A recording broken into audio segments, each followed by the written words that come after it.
نحمده ونصلي على رسوله الكريم اما بعد فاعوذ بالله من الشيطان الرجيم بسم الله الرحمن الرحيم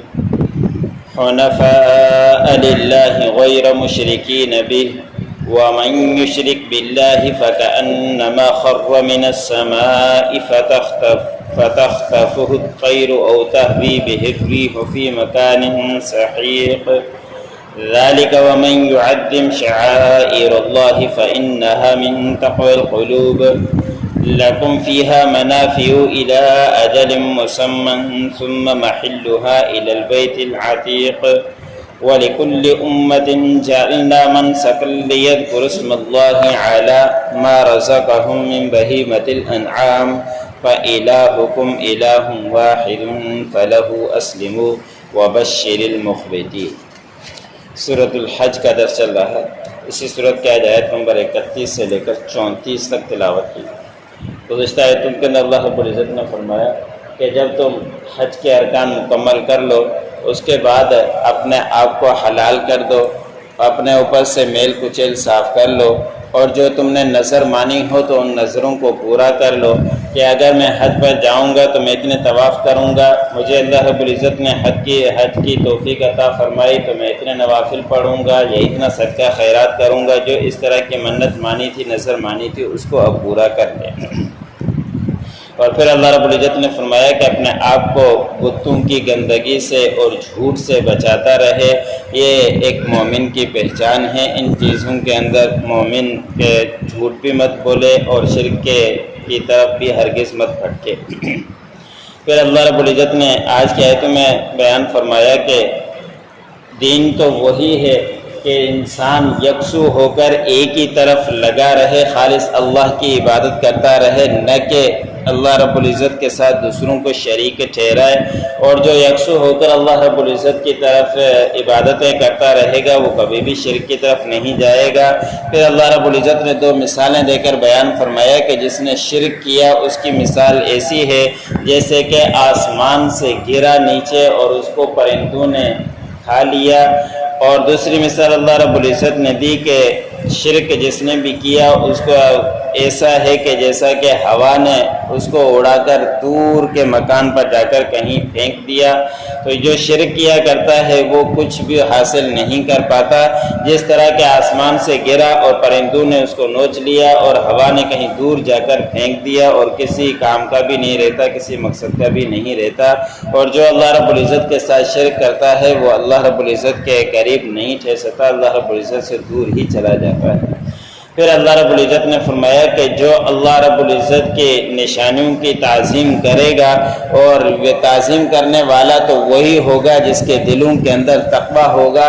اب تعظیم کرنے والی کون سی چیزیں ہیں؟ حضرت مولانا شاہ ولی اللہ صاحب رحمۃ اللہ علیہ نے فرمایا کہ 4 چیزیں ایسی ہیں جو اللہ رب العزت کی تعظیم والی چیزوں میں سے ہے۔ ایک نبی، دوسرا کعبۃ اللہ، تیسرا قرآن، چوتھا نماز۔ اور اس کے اندر اور چیزیں بھی آ سکتی ہے کہ جیسے کہ صفا مروہ اور جو بھی دین کے احکام ہیں، مین چیزیں ہیں، اس کے اندر وہ بھی اسی کے اندر آ سکتی ہے کہ ان کی عزت کرنا ہر کسی کی ذمہ داری ہے کہ قرآن پاک کی عزت کرے، نبی کی عزت کرے، اور اللہ رب العزت کے جو اس طرح کے کام کرے گا وہ ان کا دل تقویٰ والا ہوگا کہ کبھی بھی نبی کی شان میں کہیں گستاخی ہو تو مومن برداشت نہیں کر سکتا، قرآن پاک کے بارے میں گستاخی ہو مومن برداشت نہیں کر سکتا۔ اور یہی چیزیں اللہ رب العزت نے فرمایا کہ تقویٰ کے ذریعے پیدا ہوتی ہے۔ جن کے دلوں کے اندر تقویٰ ہے وہ ان چیزوں کی ضرور عزت کرے گا۔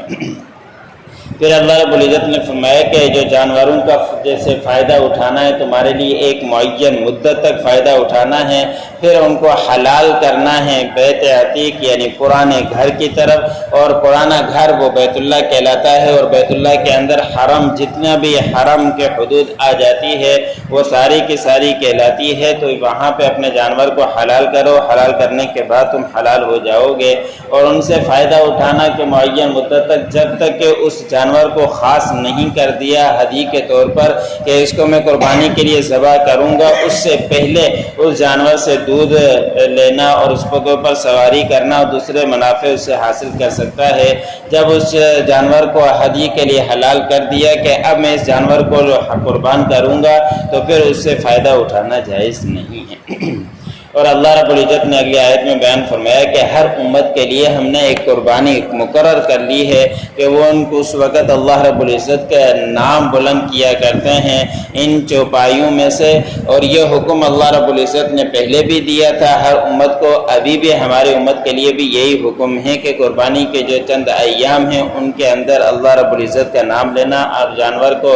اللہ کے نام پر ذبح کرنا، یہ ایک قربانی ہے جو حضرت ابراہیم علیہ السلام سے چلی ہوئی آ رہی ہے۔ اور اس سے پہلے بھی یہ قربانی تھی، لیکن ہم امتیوں کے لیے سہولیات ہو گئی ہے، پہلے کے لیے سہولیات نہیں تھی کہ قربانی تو کیا کرتے تھے پہلے لوگ، لیکن ان کی قربانی کا اللہ رب العزت کی طرف سے یہ حکم آتا تھا، آگ آ کر اس کو جلا جاتی تھی اور ان کے لیے کھانا جائز نہیں تھا۔ اور یہ قربانی حضرت آدم علیہ السلام کے 2 بیٹوں نے بھی دی تھی، اس وقت سے لے کر ابھی تک چلی ہی آ رہی ہے۔ ہمارے لیے قربانی کا گوشت بھی کھانا جائز ہے اور اس کی کھال کا استعمال کرنا بھی جائز ہے، اور پہلے امتوں کے لیے مال غنیمت کا بھی استعمال کرنا جائز نہیں تھا، ہمارے لیے وہ بھی جائز ہو گئی۔ تو تمام امتوں کے اوپر یہ قربانی لازم تھی کہ اللہ رب العزت کا نام بلند کیا جائے، اور تمہارا معبود ایک ہی معبود ہے، پس اسی کی تم فرما برداری کرو۔ پھر اللہ رب العزت نے فرمایا کہ جو عاجزی اختیار کرنے والے ہیں ان کو خوشخبری دے دیجئے۔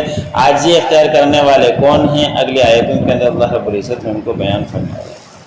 حنفاء للہ غیر مشرکین بہ، یکسو ہو کر اللہ ہی کے لیے عبادت کرتے رہو، نہ کہ اس کے ساتھ کسی کو شریک ٹھہراؤ۔ ومن یشرک باللہ فکأنما خر من السماء، اور جس نے اللہ رب العزت کے ساتھ شرک کیا، شریک ٹھہرایا، پس گویا کہ وہ آسمان سے نیچے گر پڑا۔ فتخطفہ الطیر، اور اس کو اچک لیا پرندوں نے، نوچ لیا پرندوں نے۔ اور تہوی بہ الریح فی مکان سحیق، یا اس کو ہوا نے دور جا کر کہیں مکان کے اندر پھینک دیا۔ وَذَلِكَ وَمَن يُعَظِّمْ شَعَائِرَ اللَّهِ فَإِنَّهَا مِن تَقْوَى الْقُلُوبِ، اور جس نے بھی اللہ رب العزت کی نشانیوں کی تعظیم کی، پس بے شک وہ تعظیم وہی کرے گا جس کے دل کے اندر تقوی ہوگا۔ لَكُمْ فِيهَا مَنَافِعُ إِلَىٰ أَجَلٍ مُّسَمًّى، پس تمہارے لیے ہے ان جانوروں میں سے فائدہ اٹھانا ایک معین مدت تک۔ ثُمَّ